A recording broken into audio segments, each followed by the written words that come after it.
Ada ya? Oke. Sharing pengalaman buka Bimba sendiri tanpa bayar lisensi. Nah, Bapak Ibu, jadi hari ini kita bakal ngebahas pengalaman saya uh, dari tahun 2015 itu buka Bimba, tapi waktu itu masih bayar lisensi. Jadi lepas lisensinya 2023. Oke, kita kenalan dulu ya Bapak Ibu. Mungkin ada yang belum kenal. Nama saya Vicky Arini Bella. Dan saat ini saya aktif mengajar sebagai guru SD di Bilangan Cibubur, namanya SD Silaturahim Islamic School. Saya juga mendirikan Bimba bisa baca namanya. Dan memang Bimba ini belum saya daftarkan hak merek ya. Jadi saya belum mendaftarkan untuk legalitasnya gitu. Kemudian saya juga sempat bikin Bisi Kids ini kayak playdate gitu. Saya ngumpulin anak-anak yang usia dini karena emang saya senang gitu sama anak-anak. Saya ngumpulin anak-anak usia dini untuk main bareng. Jadi kita sering tuh ngadain event untuk main bareng, itu namanya saya kasih nama Bisi Kids gitu. Karena di Cibubur ini banyak tuh kayak brand-brand untuk playdate bareng gitu. Oke, singkat aja. Kemudian nah, sebelum kita mulai saya mau nanya dulu nih sama Bapak Ibu ya. Kita mau kenalan dulu. Kalau Bapak Ibu jadi anak usia dini lagi gitu, Bapak Ibu tuh pengennya apa sih? Terus karena apa gitu? Ada 2 pertanyaan, boleh pilih salah satu aja. Mau yang atas boleh, yang bawah boleh. Kirim di komen chat ya. Kalau saya jadi anak usia dini lagi, saya mau belajar bacanya dengan cara apa? Mungkin ada yang pernah trauma dulu belajar bacanya tuh dipaksa sama ayah bundanya, pakai poster gitu ya, pakai poster yang ada tulisannya hurufnya A, B, C gitu, alfabet, terus disuruh hafalin gitu bentuk-bentuk hurufnya, huruf A, huruf B, sudah dihafalin bentuk hurufnya gitu. Sudah belajarnya lama, orang tuanya kayaknya belum puas gitu kalau kita belum ngerti. Udah gitu masih disuruh ngeja, setelah udah hafal nih kita suruh ngeja. Misalnya ini huruf B ditambah huruf I jadinya B gitu. Kayak gimana sih pengalaman Bapak Ibu dulu waktu usia dini tuh belajar bacanya gimana? Apa ada yang udah udah belajarnya tuh enak pakai metode Montessori gitu, atau gimana gitu, dan apa yang diharapkan Bapak Ibu dalam belajar baca gitu? Atau mau yang pertanyaan pertama boleh. Kalau saya jadi anak kecil lagi saya mau apa, karena apa gitu. Boleh ya di kolom komentar, nanti saya bacain. Oke, Kak Santi, Miss Santi nih. Miss Santi cara belajarnya main kartu. Ini Miss Santi yang ngajarin ke anak atau Miss Santi dulu belajar bacanya pakai main kartu nih? Pakai main kartu. Kartunya banyak ya sekarang, kartu belajar baca itu ada yang flashcard, ada yang kartu merangkai suku kata juga ada. Kalau Miss Santi dulu belajar bacanya di sang poster, terus ada huruf-huruf alfabetnya, terus kita disuruh menghafal gitu huruf-hurufnya, terus abis itu mengeja gitu. Kalau sekarang ngajarin pakai kartu, ya sama. Saya juga dulu belajarnya kayak gitu klasik, tapi seiring banyak pengetahuan yang kita cari di luar gitu ya, gimana sih cara belajar baca yang efektif gitu kan, kita pasti cari tahu ya ketika kita mau ngajarin lagi anak atau mau ngajarin lagi murid, kita pasti cari cara yang lebih mudah dipahami daripada cara kita belajar yang dulu gitu kan ya. Oke, makasih nih responnya Miss Santi. Nah, kemudian ini kemarin-kemarin itu gimana sih ceritanya sampai bisa buka Bimba sendiri. Jadi 2011 itu saya lulus S1 ya, basicnya emang pendidikan tapi biologi gitu. Kemudian 2011 juga sebenarnya dari sebelum lulus juga saya udah ngajar di sekolah gitu. Jadi dulu kan kita seringnya kuliah sambil kerja gitu, kuliah tapi sambil ngajar juga buat samping-sampingan ya. Saya dulu ngajar di sekolah swasta. Terus 2013 saya ngambil program magister di administrasi pendidikan. Jadi saya sempat kuliah tentang administrasi pendidikan, tapi sayangnya nggak sampai selesai, nggak sampai tesis. Jadi tesisnya itu karena 2015-nya saya nikah gitu. Jadi 2015 itu saya nikah dan ada perjanjian di mana sama suami tuh setelah nikah di rumah aja. Setelah nikah di rumah aja. Jadi oke, pas waktu 2015 itu harusnya saya lagi tesis tuh. Tapi karena ada perjanjian itu jadi saya nggak, dan kebetulan habis itu nggak lama saya hamil gitu ya. Jadi saya nggak lanjutin tesisnya. Belas sampai sekarang. Nah, karena ada perjanjian ini 2015 saya menikah nih. Karena ada perjanjian saya harus di rumah aja dan nggak boleh kerja lagi gitu. Tapi sementara passion saya emang di dunia pendidikan gitu kan. Apa ya, kan agak bete gitu ya di rumah aja nggak ngapa-ngapain, suami kerja terus bosan gitu. Akhirnya saya buka bimbel waktu itu, kerja sama temen, jadi punya partner nih kita berdua buka bimbel. Terus waktu itu bimbelnya khusus SD dan waktu itu bimbelnya kita cuma matematika, bahasa Inggris sama fokus di UN karena waktu itu masih ada UN ya, sekarang udah nggak ada. Nah, buka bimbel itu 2015 habis nikah gitu, ngisi waktu gitu ya. Kemudian tahun 2019 itu saya pindah ke Bilangan Cibubur gitu, tapi kotanya kota Bekasi. Jadi bimbel itu saya tinggal sama partner saya. Kita lepas partner gitu. Saya pindah ke Bekasi dan saya nggak buka bimbel lagi karena di lokasi di rumah saya ini tetangganya nggak banyak. Jadi saya pindah itu rumahnya emang tetangganya sedikit gitu. Jadi saya untuk SD kayaknya nggak dulu deh. Terus saya buka, dan 2015 itu sebenarnya saya udah beli lisensi untuk Bimba gitu. Bukan Bimba namanya, tapi tempat belajar baca yang lisensinya saya beli itu dari merek tertentu gitu. Ada satu merek yang saya beli itu. Saya nggak sebutin, mungkin kalau teman-teman ada yang ngikutin sejarah saya kemarin-kemarin tahu lah nama brandnya gitu. Itu saya buka itu saya beli lisensinya di tahun 2015, tapi saya buka itu di tahun 2017-an deh kalau nggak salah. Jadi saya sempat buka bimbel terus saya belajar tentang Bimba, dan karena lisensinya Bimba itu harganya wow lumayan gitu ya. Saya cari yang paling murah. Jadi saya beli lisensi yang paling murah itu. Kemudian tapi saya baru aktifin Bimbanya di tahun 2017 karena dari tahun 2015 itu saya beli, saya pakai metodenya buat ngajarin anak saya. Kemudian di tahun 2017 itu baru saya aktifkan Bimbanya. Terus nah, Bimba ini punya ketentuan satu orang, satu pemilik gitu, satu pemegang lisensi, dia hanya boleh buka di satu area yang dia beli. Jadi mereka itu jual hak area. Jadi macam-macam Bimba itu sebenarnya punya kebijakan masing-masing ya. Kalau saya beli itu dia punya hak area di mana satu kelurahan cuma boleh satu pemilik gitu. Jadi waktu itu saya beli di kelurahan saya yang di sana, di tempat tinggal saya yang lama. Begitu saya pindah lagi ke Bekasi, itu saya harus namanya relokasi. Relokasi itu pindah hak area dan harus cari yang kelurahannya belum ada gitu. Dan alhamdulillahnya dulu emang belum rame, jadi saya pas pindah itu jadi bisa langsung relokasi. Dan lisensi ini tiap tahun bayar ya Bapak Ibu. Jadi setiap tahun itu kita harus perpanjangan lisensi. Nanti ada masa aktif lisensinya gitu. Nah, kemudian kenapa sih buka Bimba gitu? Kenapa sih saya buka Bimba dan kenapa sih Bapak Ibu pengen buka Bimba? Kalau saya buka Bimba, yang pertama pasti ngisi waktu ya, karena saya nggak kerja gitu. Saya mau ngapain? Saya minatnya di situ, di bidang pendidikan gitu. Saya ngisi waktu. Terus yang kedua penghasilan sampingan. Ya pastikan walaupun udah ada nafkah dari suami, tapi kayaknya pengen gitu punya sesuatu yang menghasilkan gitu. Penghasilan sampingan ini dari Bimba lumayan ya Bapak Ibu ya. Jadi emang SPP anak-anak itu kalau di Bimba jadi beda brand, biasanya beda rate harga. Kalau di Jakarta dulu itu udah nyentuh di harga SPP itu 230 dulu ya. Itu per bulan, kali aja berapa siswanya. Tapi kalau di Bekasi ini rate-nya agak turun di 200-an lah, 200 gitu. Dan beda-beda tempat gitu. Itu juga bisa beda tuh karena menyesuaikan sama lokasinya. Itu untuk penghasilan sampingan. Terus background pendidikan, mungkin di sini Bapak Ibu ada yang memang backgroundnya pendidikan sama kayak saya. Mungkin memang Bapak Ibu sarjana pendidikan atau mungkin guru juga, guru aktif di TK atau di SD yang pulang sekolahnya nggak ada kegiatan lagi gitu. Kemudian suka anak-anak ya, mau nggak mau, suka nggak suka, kalau untuk usaha Bimba ini kitanya harus suka sama anak-anak ya Bapak Ibu. Jadi jangan sampai kita mau buka Bimba tapi kitanya nggak suka sama anak-anak.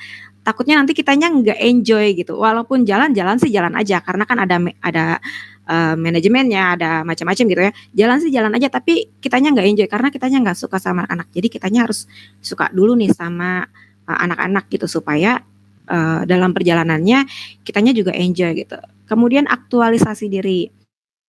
Nah ini kayak daripada nganggur gitu ya, dan saya emang minatnya di situ, saya pengen gitu mengaktualisasikan diri saya gitu. Jadi saya nggak mau cuma diem aja gitu. Emang agak nggak bisa diem juga sih orangnya. Jadi untuk aktualisasi diri, mungkin Bapak Ibu juga di sini ada yang ingin lebih mengaktualisasi dirinya di bidang yang sama karena memang punya minat yang sama, bisa buka bimba gitu di rumah gitu. Dan nggak ribet-ribet buka bimba ini.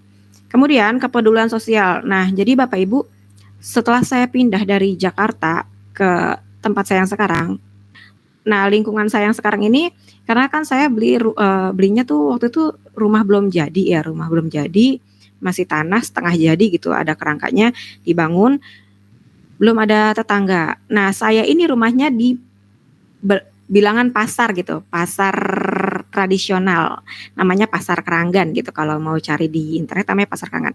Nah di pasar ini tuh banyak ternyata anak-anak kecil, anak-anak usia dini itu yang memang orang tuanya belum belum merasa pendidikan itu sebagai kebutuhan utama gitu ya Bapak Ibu. Jadi anak-anaknya tuh ya disekolahin gitu, SD langsung SD, udah masuk usia SD langsung didaftarin ke SD, belum bisa baca, belum pernah TK, belum tahu apa-apa gitu. Jadi kayak kaget lah gitu anak-anak itu ketika masuk SD dan udah mulai belajar gitu. Padahal dia belum pernah TK karena orang tuanya ya ngapain sih TK gitu, buang-buang uang lah atau mungkin emang sibuk gitu kan, karena lingkungannya emang tempat saya ini dekat pasar gitu ya. Jadi masih banyak orang tua yang belum sadar, bukan belum sadar, maksudnya belum merasa pendidikan itu suatu kebutuhan yang utama. Nah, dari tahun 2019 itu, dari sejak saya pindah dan buka bimba itu, yang saya lakukan pertama kali apa Bapak Ibu? Saya bikin program ngasih les baca gratis gitu. Saya cari anak-anak yang usia segitu dari sekitar lingkungan rumah itu yang usianya kira-kira mau masuk SD nih, terus dia belum pernah belajar baca gitu. Saya kan ada RT ya, ada RT RW gitu. Saya bilang sama RT RW, Pak kalau ada anak-anak lingkungan sini, warga sekitar yang mau belajar baca, boleh diantar aja ke rumah saya gitu. Karena saya buka bimbanya tuh di rumah, boleh diantar aja ke rumah saya, nanti diajarin baca gitu. Nah itu bisa juga tuh Bapak Ibu kita berkontribusi langsung dalam lingkungan kita gitu. Karena kasihan kan anak-anak itu kalau masuk langsung SD belum bisa baca kan kasihan juga gurunya, kaget juga anak-anaknya. Jadi mereka datang ke sini, waktu itu saya pertama banget nerima itu 10 murid dulu, 10 murid gitu untuk dan saya utamain itu memang saya bilang sama RT, Pak kalau bisa yang anak-anak yang memang kurang mampu ya Pak untuk TK di luar, nggak bisa bayar untuk ikut sekolah TK gitu. Jadi dianterin ke rumah. Jadi kalau untuk yang udah TK gitu, saya nggak dulu gitu, saya ambil yang gratisnya untuk yang anak-anak kurang mampu dulu. Nah, dari situ mulailah pemasaran. Waktu itu saya belum buka gede-gedean, masih di rumah aja. Sekarang juga masih di rumah, cuma ruangannya masih belum didekor, masih biasa aja dan nerima. Saya belum iklan banyak, belum sebar brosur, belum macam-macam gitu ya. Dari anak-anak itu dulu, tapi marketingnya jalan sendiri nih. Jadi anaknya les di mana gitu. Jadi orang tua yang sering nganterin terus parkir di depan rumah gitu kan. Kalau nggak nungguin. Jadi kayak kelihatan ada rame-rame tuh. Oh di situ ada lesesan tuh, les belajar baca gitu. Nanti mereka promosi gitu kan, kayak teman-temannya gitu. Oh iya dia gratis karena dia gini. Kalau yang udah sekolah di TK atau yang mampu bisa bayar dengan SPP segini-segini yang kita tarifkan gitu sesuai dengan lingkungan kita. Nah, itu beberapa alasan saya, kalau alasan Bapak Ibu berbeda mungkin boleh digali lagi kenapa sih harus buka bimba gitu, emang urgensinya apa gitu, itu bebas ya kembali ke Bapak Ibu gitu. Mungkin kalau ada alasan lain, tapi apapun alasannya buka bimba dapat menjadi sangat bermanfaat untuk diri sendiri maupun orang lain dan lingkungan sekitar kita. Nah, kemudian kita lanjut nih ke next slide. Ini komputernya agak lama ya Bapak Ibu. Nah, tujuan webinar kali ini. Ya hari ini seperti yang tadi kita bahas di awal, kita mau bahas cara pengalaman saya tentang buka Bimba sendiri, mandiri gitu ya, sama ngebantu teman-teman di sini gimana sih caranya, bisa buka Bimba sendiri tapi nggak usah beli lisensi. Karena mungkin di sini teman-teman ada yang punya pengalaman gitu cari-cari info, tentang lisensi Bimba gitu. Kan Bimba banyak banget ya, ada Bimba ini, Bimba A, Bimba B, Bimba C, Bimba D gitu, macam-macamnya banyak. Dengan apa, dengan franchise-nya, dengan kemitraannya, dengan harganya yang bervariasi gitu, dengan brand-nya ada yang brand udah terkenal banget, ada brand yang belum terkenal banget gitu ya. Mungkin Bapak Ibu udah cari info tentang biayanya, tentang macam-macamnya, jadi agak maju mundur nih buat buka Bimba karena mungkin terpentok biaya, terpentok sistem dan lain-lain gitu ya. Nah, kenapa sih kita buka Bimba sendiri? Kenapa kita buka Bimba sendiri? Yang pertama, kalau alasan saya itu yang pertama hemat biaya besar. Nah, Bapak Ibu, jadi saya ngerasa banget setelah saya lepas lisensi itu tuh kayak wah udah nggak perlu bayar ini lagi nih tiap tahun gitu. Saya tuh tiap tahun biasanya bayar lisensi gitu. Kisarannya juga lumayan ya untuk hak area itu gitu. Dan setelah saya lepas itu saya lebih hemat sih biaya gitu. Kemudian saya juga biasanya saya kalau order modul ke pusat gitu, itu tuh saya ada minimal ordernya. Jadi kita kalau mau pesan modul itu minimal segini gitu. Sedangkan muridnya mungkin belum ada segitu. Jadi kayak ya sisanya kan untuk stok ya. Memang sih kepake gitu. Cuma kayaknya lebih enak gak sih kalau kita bisa fleksibel nyediain modul sendiri gitu. Anaknya segini nih, kita cetak modul segini aja gitu kan. Karena Bimba kita sendiri, kita yang ngatur sendiri gitu kan. Nah itu yang kedua ya, kebebasan berkarya. Jadi kita mau di Bimba yang lama itu karena udah ada pakem-pakemnya. Jadi kalau ketika kita mau bikin acara, bikin event di Bimba itu kita harus izin dulu gitu. Karena kan bawa brand kan, karena bawa merek. Wah sedangkan aku tuh suka aja gitu bikin acara. Kayak misalnya playdate nih, aku mau playdate nih ngajak anak-anak Bimba nih, aku mau field trip nih ke sana gitu. Dan biasanya kalau di brand yang lama itu aku izin dulu untuk acara kegiatannya, bikin proposal dulu, terus jelasin dulu kegiatannya, rangkaian acaranya, bla bla bla bla bla bla. Nanti kalau misalnya di SSC jalan, kalau enggak ya enggak boleh karena memang itu kan ada brandnya gitu. Kalau enggak ya paling aku bikin acara tapi tanpa brand itu gitu. Jadi ya udah nanti kita playdate tetap playdate tapi enggak pakai seragam ini ya, kita pakai baju bebas ke sana dan itu kegiatannya bukan dari Bimba ya, tapi kegiatan playdate biasa gitu. Kayak kurang bebas gitu untuk bikin acara-acara, kurang bebas untuk berkarya gitu ketika kita terikat sama merek gitu. Kemudian kenapa sih buka Bimba sendiri? Kita bisa branding sesuai sama yang kita suka gitu. Kita mau brandingnya apa nih? Kita mau bikin Bimbanya tuh punya ciri khas apa? Itu kita bisa bebas gitu ya. Dan ada juga potensi profit yang lebih tinggi. Nah, jadi di beberapa merek itu jadi untuk persekian siswa itu ada kayak setorannya gitu. Sedangkan tapi di merek aku yang kemarin tuh nggak ada. Jadi untuk SPP memang betul untuk SPP itu 100% diterima unit gitu, tidak ada bagi hasil, tapi kita tetap harus bayar merek tiap tahun gitu, bayar hak area gitu tiap tahun. Nah kan beda-beda brand biasanya beda-beda ini ya kebijakan gitu. Ada yang harus sharing profit, ada yang enggak juga gitu. Tapi ketika kita punya Bimba sendiri, profitnya 100% untuk kita gitu, karena kita ngelola sendiri. Nah terus ada lagi fleksibilitas kurikulum. Jadi ketika kita punya Bimba sendiri, kita bebas nih mau bikin kurikulum sendiri, mau pakai metode sendiri, mau pakai alat bantu sendiri, maksudnya kayak mau pakai kartu, flashcard atau apa, karena biasanya kalau di Bimba yang lain itu mereka udah punya metodenya punya sendiri gitu, metode sendiri dan mereka udah punya tools sendiri gitu. Jadi kalau di Bimba ini toolsnya tuh belajarnya tuh pakai ini, modulnya begini, terus alat peraganya ini, terus ininya ini gitu, dan kita harus order ke sana gitu. Dan ketika kita punya sendiri, kita bebas merancang sendiri. Kita mau pakai alat peraga apa, kita mau pakai metodenya apa, kita mau pakai kita mau pakai media pembelajarannya apa, itu bebas gitu ya. Jadi kita lebih tidak terikat gitu. Intinya kalau kita punya Bimba sendiri tuh kita bebas ngatur sendiri gitu. Kemudian ada juga kenapa buka Bimba sendiri, karena kita bisa berkontribusi nyata untuk masyarakat kayak tadi ya. Kalau di brand-brand lain, jadi mereka ada laporan gitu. Kita wajib laporan murid kita tuh ada berapa gitu. Murid kita tuh ada berapa. Terus ada laporan keuangannya juga, ada laporan macam-macam juga. Tapi ada juga brand Bimba yang cuma jual hak merek aja. Terus habis itu kita harus perpanjang lisensi tiap tahun gitu. Jadi beda-beda memang manajemennya.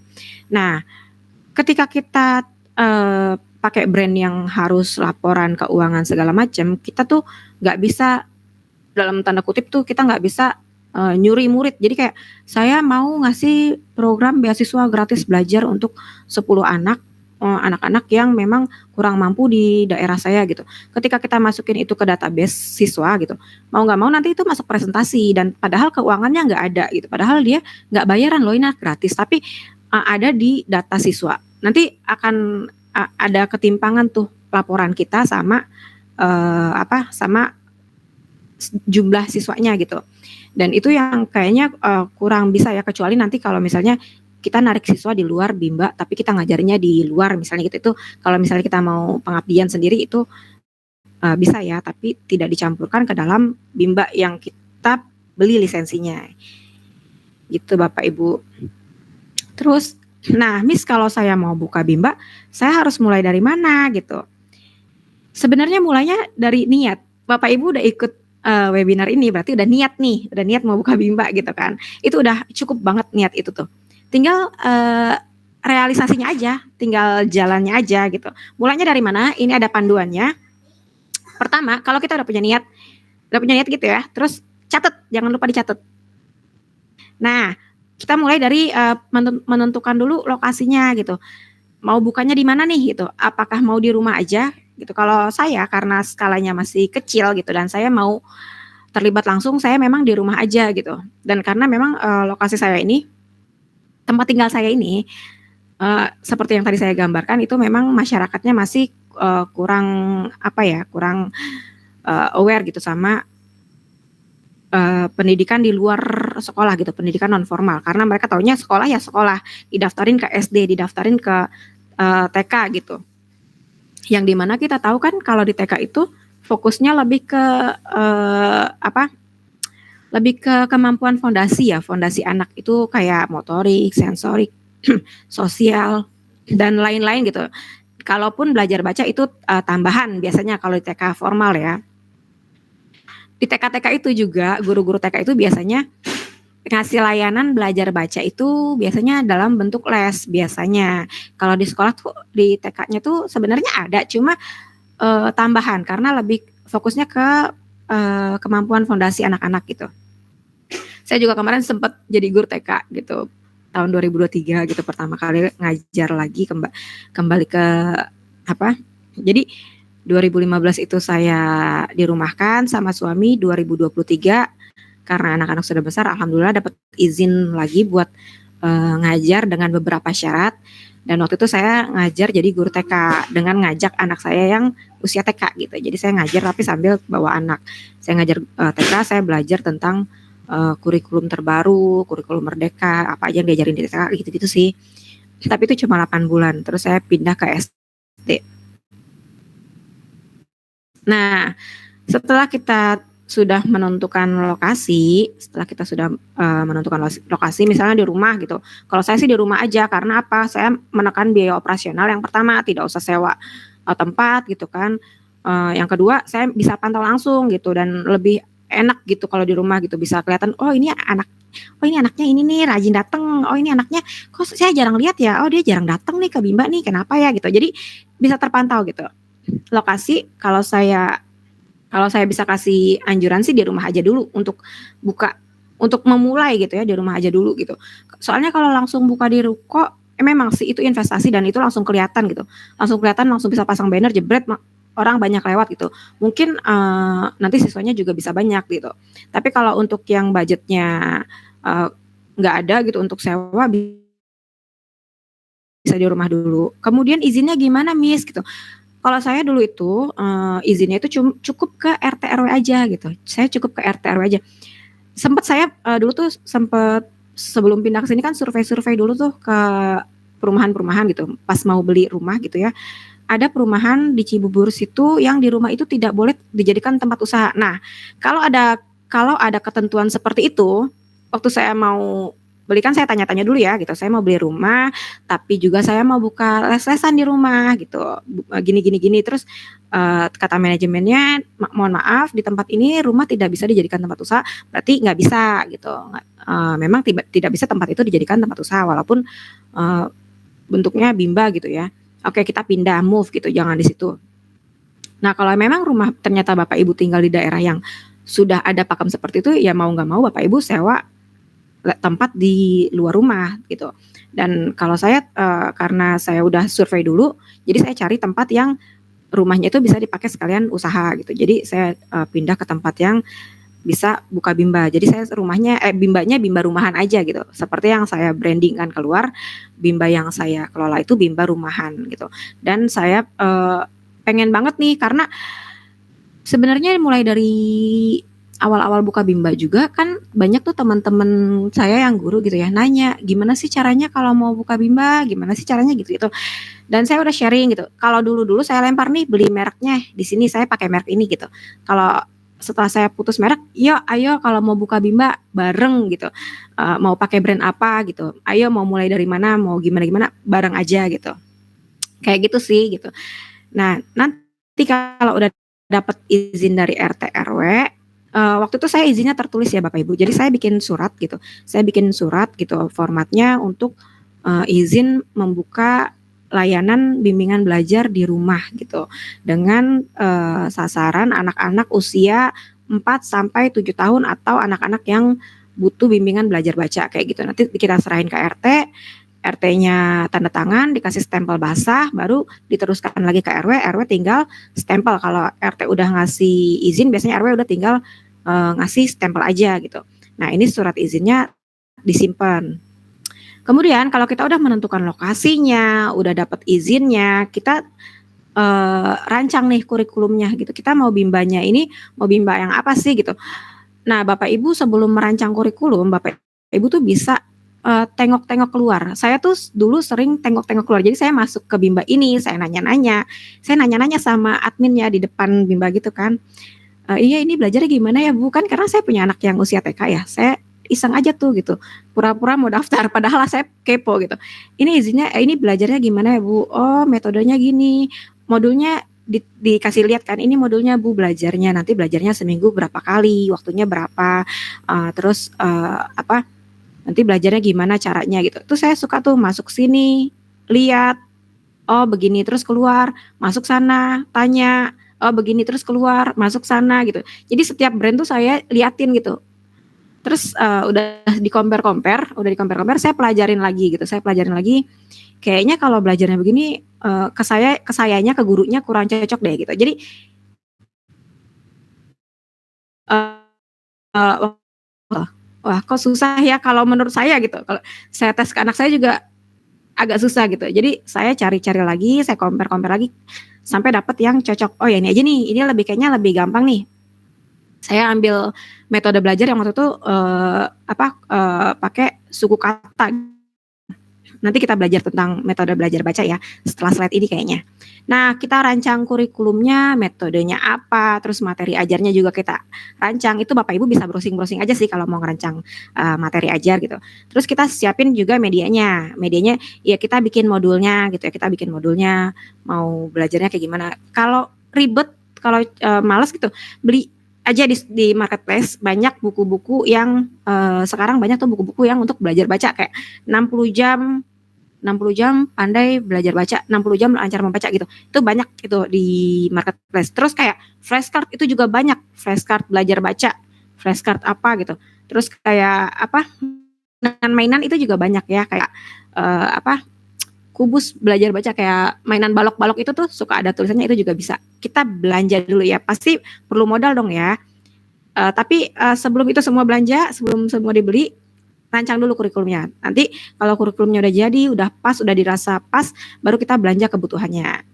Lalu setelah kita sudah menentukan lokasinya, sudah meminta izin, sudah menentukan kurikulumnya, metodenya, dan lain-lain, jangan lupa juga kita siapin sebelum buka, kita siapin administrasinya, kayak formulir pendaftarannya gitu. Bikin aja pakai Microsoft Word gitu, bikin apa sih biasanya yang ada di formulir tuh nama, tempat tanggal lahir, usia, alamat, nomor orang tua, kayak gitu-gitu aja ya. itu bisa bikin sendiri, print fotokopi bisa gitu, simple.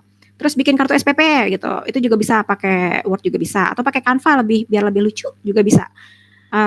Terus buku pencatatan data siswa itu sebenarnya kayak buku ini sih, kalau di lemari ada buku batik gitu ya, buku batik, buku arisan, itu kita tinggal catat aja tuh, bikin kolom-kolom, itu manual, kalau mau pakai Excel boleh gitu. Nama, terus tanggal daftar, terus tanggal lahir, terus nomor. Kalau kita mau kasih nomor induk, boleh nomor induk itu maksudnya untuk data kita aja nih. Misalnya ini siswa pertama, oh nomor induknya 0001 misalnya. Siswa kedua, dan begitu seterusnya itu untuk data kita. Lulusan kita tuh ada berapa sih nanti ketika, oh di tahun ini kita udah meluluskan berapa nih, ada catatannya kayak gitu. Kemudian ada juga buku pencatatan keuangan. Nah, Bapak Ibu, keuangan kita itu jadi setiap ada SPP masuk, atau ada pembayaran, uang pendaftaran macam-macam itu dicatat ya Bapak Ibu. Terus nanti ketika kita belanja kebutuhan Bimba gitu, cetak modul kah, kita ngeprint ini kah, ngeprint itu kah, itu juga dicatat. Jadi nanti kalau nggak ada catatannya, kita khawatirnya lebih besar pengeluaran daripada pemasukan gitu. Kalau kita punya catatan pemasukan, kita bisa kontrol nih pengeluarannya, jangan sampai lebih besar gitu. Jangan sampai kita cetak modul banyak tapi anaknya sedikit, terus kayak kok gue malah rugi ya, padahal itu jadi barang lain misalnya gitu. Kalau bisa disesuaikan dan kita atur sendiri gitu ya, pencatatan keuangannya itu gitu. Kita atur sendiri tuh, kita mau bulan April tuh mau dapat berapa ya gitu. Bulan April mau dapat berapa ya, bulan Mei dapat berapa ya. Berarti kalau gue mau dapat segini, berarti kalau saya mau dapat segini, saya harus punya murid segini gitu. Kalau saya harus punya murid segini, berarti yang saya harus lakukan adalah strategi pemasarannya gini gitu. Kayak gitu-gitu nanti kita belajar juga tentang pemasaran. Apalagi sih administrasi itu ada sertifikat kelulusan, ada dokumen pendukung lain-lain lah, pokoknya itu untuk di administrasi yang kita siapkan sebelum kita buka gitu. Kemudian setelah semua itu selesai, sampai administrasi itu udah ready, udah siap, tinggal kita pasarin aja deh. Tapi sebenarnya masih ada sih di sini nih, sebenarnya masih ada lokasi, di lokasi ini nih sebenarnya masih ada bagian kita harus dekor dulu pastinya ruangannya, sama menyediakan alat-alat yang dibutuhkan, meja, kursi gitu-gitu ya. Jadi lokasinya udah beres, kurikulumnya udah ada, metodenya udah ada, administrasinya udah lengkap, tinggal kita pasarin. Nah, ini beberapa cara pemasaran saya gitu ya. Itu ada sebar brosur, saya biasanya sebar brosur itu ke SD-SD, saya nggak sebar brosur ke TK karena beberapa kali saya sebar brosur ke TK, ternyata guru TK-nya buka les-lesan belajar baca di rumah. Jadi saya menghargai mereka karena itu itu jadi usaha sampingan mereka gitu. Mereka buka les-lesan di rumah untuk belajar baca ke muridnya. Saya nggak mau ngambil murid mereka. Jadi saya lebih sukanya ke SD. Saya carinya SD yang kelas 1 yang baru masuk. Itu saya kasih brosur. Biasanya saya di depan SD itu suka nanya murid ke kelas 1 nih, kasih brosur gitu kan ke mamah-mamahnya, kelas berapa Bu, kelas 1 udah bisa baca belum gitu, masih terbata-bata atau belum lancar, oh ini ya Bu ada Bimba, nanti barangkali mau belajar baca dan ini ada gratis trialnya, ada coba gratisnya, biasanya kayak gitu saya sebar brosurnya ke SD atau ke lingkungan, jadi lingkungan sekitar rumah, lihat yang kira-kira ini umurnya bisa nih gitu dipasarin, kita kasih aja nggak apa-apa brosur. Terus iklan di sosial media itu bisa di WhatsApp, bisa kalau selama ini sih di WhatsApp saya banyak ya, seringnya di WhatsApp gitu. Terus di Facebook juga saya sering tuh karena saya lihat di wilayah saya itu, di wilayah saya itu ada grup Facebook, itu grup Keranggan gitu. Saya di daerah Keranggan, itu grupnya banyak gitu dan itu jual beli biasanya, jual HP, jual motor, jual apa gitu di situ dan jual baju, itu rame banget grupnya, hidup gitu di grup Facebook gitu. Ternyata grup Facebook itu serame itu loh gitu. Mereka jualan. Nah, saya suka iklan tuh di situ. Kadang-kadang dari iklan Facebook itu juga nyangkut. Kan saya kasih nomor HP ya, nomor HP Bimba. Itu juga suka nyangkut tuh di screenshot gitu, dikirim gitu. Permisi Mbak mau tanya ini dapat info dari Facebook gitu. Ini bener ya ada coba gratisnya gitu. Ya lokasi di mana gini-gini ya. Nah, itu iklan di sosial media. Terus bikin event lomba. Saya tuh kadang-kadang kalau lagi mood gitu ya, kalau lagi kadang-kadang sih gurunya sih. Jadi saya punya guru bantu karena saya ngajar di sekolah, saya punya guru bantu. Guru bantu saya tuh bilang ini, Bu kita bikin lomba yuk, lomba mewarnai gitu. Kadang, oh ya mau kapan gitu, kita lomba mewarnai. Terus kita rancang lombanya, kalau mau cari sponsor bisa jauh-jauh hari, kalau mau cari partner juga bisa. Misalnya mau Bimba partneran sama Indomaret gitu, mau bikin lomba mewarnai khusus untuk usia kategori TK gitu. Kita datang ke Indomaretnya, kita kirim proposal untuk acara gini gini gini. Nanti kalau di ACC kita bisa bikin event bareng sama dia, gandeng gitu ya, sama si Indomaret atau apa gitu. Nanti jadilah lomba mewarnai itu, dan saat lomba promosi. Jadi pas lomba itu kita kasih goodie bag, di goodie bagnya itu ada brosur gitu kan. Terus panggil nih anak bimba yang aktif gitu, panggil anak bimba yang aktif, suruh tampil di depan peserta gitu. Wah, dia udah lancar baca, bacanya bagus. Wah, dia sudah memahami isi bacaan gitu. Ketika dia selesai membaca, ditanya, dia tahu isi bacaannya, atau apa-apa, alumni boleh, lulusan boleh, atau anak bimba aktif boleh gitu. Jadi kita bikin pemasaran di event lomba juga bisa. Bisa juga kerjasama sama sekolah. Jadi saya datengin sekolah-sekolah SD gitu, SD. Tapi saya datanginnya gurunya, guru kelas 1 gitu. Guru kelas 1 saya datengin, Bu, gitu. Kenalan, saya dari Bimba ini gitu. Saya mau nawarin ini nih Bu gitu, kerjasama sama Ibu gitu. Saya ada brosur gini, nanti untuk setiap anak yang daftar ke Bimba saya, Ibu kan yang paling paham ya keadaan di kelas, anak-anak yang sekiranya kesulitan membaca atau belum lancar membaca atau butuh bimbingan dari luar gitu, misalnya dari sekolah memang materinya tertinggal gitu. Nanti kalau misalnya atas arahan Ibu anak ini mendaftar, nanti uang pendaftarannya sekian persen ke Ibu gitu. Misalnya biasa saya carinya guru-guru kelas 1 gitu. Kalau guru-guru yang kelas 2, kelas 3 enggak. Biasanya karena mereka pasti udah bisa baca lah gitu kelas 2 mah. Walaupun saya sempat tersyok gitu ya. Hah gitu. Kelas 4 daftar Bimba, kelas 4 Bapak Ibu belum bisa baca. Kelas 4 itu waktu itu di sini ada 2 anak dari sekolah SD negeri di daerah pasar situ yang daftar ke sini kelas 4 belum bisa baca gitu, dan daftar ke sini les gitu. Dan saya kasih uang pendaftarannya sekian persen sesuai dengan dengan kesepakatan awal gitu ke gurunya yang merekomendasikan untuk belajar di sini gitu. Kemudian itu kerjasama dengan guru sekolah. Kemudian ada program coba gratis. Ya memang di Bimba saya bikin program coba gratis itu buat apa sih? Jadi buat mereka tuh coba dulu, karena memang di Bimba-Bimba lain juga semua pakai coba gratis saya rasa ya.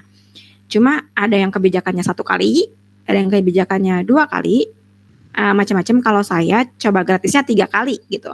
Kenapa saya coba gratisnya 3 kali? Supaya orang tuanya lihat, orang tuanya mantau, terus anaknya juga ngerasain gitu. Ada, kalau sekali kan paling ya baru bisa 1 suku kata nih gitu.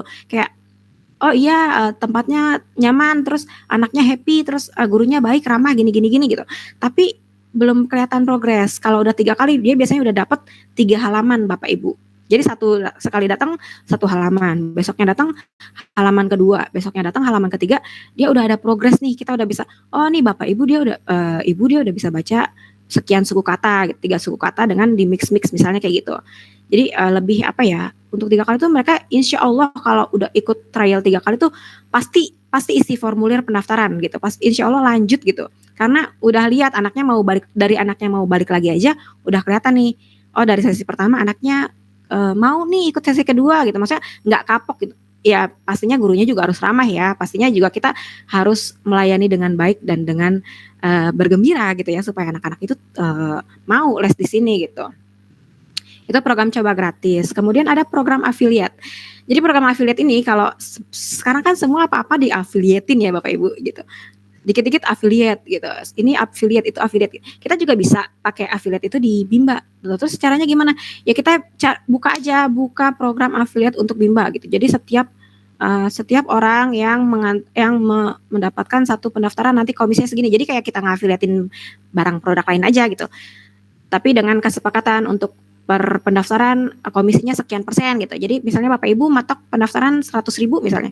Terus komisinya 15% ya, berarti 15.000 misalnya. Nanti setiap siapa yang bawa anak untuk mendaftarkan itu dapat komisi 15% misalnya seperti itu. Nah, kemudian kalau ini tadi udah banyak banget ya mulai persiapan kita gitu untuk buka Bimba. Setelah itu SDM-nya. Jadi SDM-nya kita tentukan yang mau mengajar siapa. Apakah Bapak Ibu mengajar sendiri, ataukah Bapak Ibu butuh mungkin guru bantu gitu ya, tenaga guru bantu. Kalau saya awalnya saya ngajar sendiri. Mulai dari tahun berapa itu saya ngajar sendiri sampai saya boleh diizinin kerja ke sekolah, ngajar di sekolah, baru saya pakai guru bantu.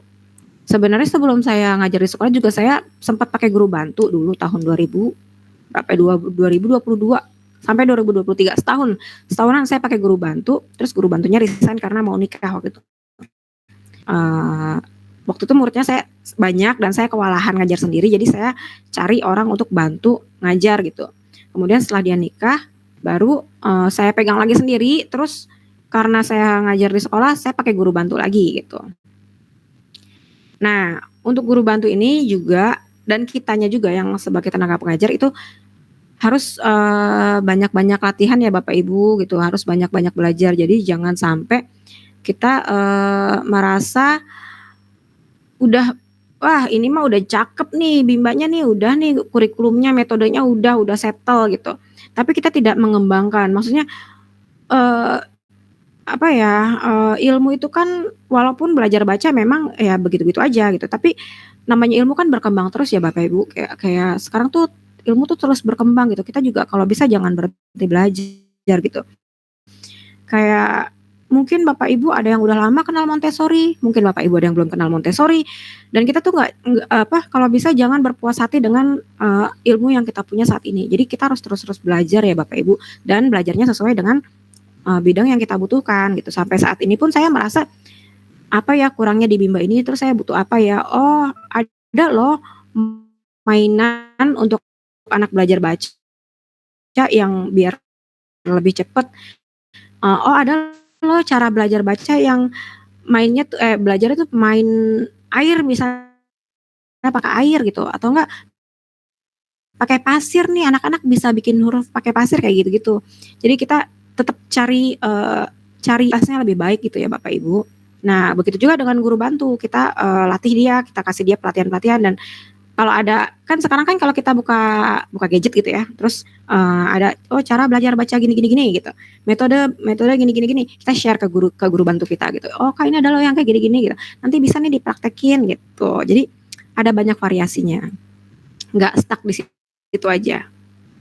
Kemudian setelah semuanya sudah, pemasaran sudah, SDM sudah siap, administrasi, lokasi semua sudah siap. Sekarang lokasi penataan ruang ini yang tadi sempat ke-skip ya Bapak Ibu. Nih kalau saya menggunakan rumah tinggal di rumah, kemudian saya pasang banner. Saya pasang banner di tembok depan rumah, gede banget itu ukuran 3 meter kali 3 meter kali 1,5 atau enggak 3 meter kali 2. Itu buka pendaftaran tiap hari. Program siap masuk SD, belajar baca tanpa mengeja gitu-gitulah pokoknya. Pemasaran ya.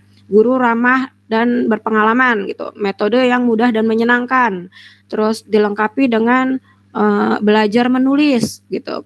Misalnya calistung, terserah Bapak Ibu yang mau ada berhitungnya juga boleh. Calistung atau apapun itu atau ada program mengaji. Pokoknya di banner itu jelaskan sejelas-jelasnya program apa aja, layanan apa aja yang kita berikan gitu ya. Udah terpampang di banner. Jadi orang lewat, ini ada tempat les baca nih, ada ngajinya juga. Oh, ini ada bahasa Inggrisnya gitu-gitu lah. Program yang kita unggulkan gitu. Itu pasang banner di depan. Siapkan meja dan kursi belajar. Karena saya lesehan konsepnya, saya jadi cuma nyiapinnya meja aja, nggak kursi. Saya pernah pakai kursi. Saya pernah belajar pakai kursi, tapi malah jatuhnya kurang kondusif ya Bapak Ibu. Tapi mungkin beda tempat, beda juga kali ya. Saya tuh pernah pakai kursi warna-warni gitu, kursi plastik warna-warni. Tapi anak-anaknya malah nggak seanteng pas duduk di karpet lesehan gitu ya Bapak Ibu. Jadi begitu mereka dikasih meja sama kursi kayak lebih berisik aja, lebih aktif gitu. Kalau lesehan ya duduk anteng, tapi nggak tahu ya kalau tempat lain. Jadi kursinya masih ada di ruangan kelas saya, tapi saya tidak pakai. Jadi saya pakainya gurunya juga bilang, Bu kita lesehan aja ya Bu, kursinya ditaruh aja di pojokan. Nanti kalau misalnya ada lomba-lomba atau ada kegiatan, kursinya dikeluarin. Oh iya gitu. Kalau memang nyamannya seperti itu, ya sudah nyamannya berarti kita lesehan aja pakai meja dan karpet gitu. Meja lesehan itu juga bisa. Terserah settingan Bapak Ibu gitu.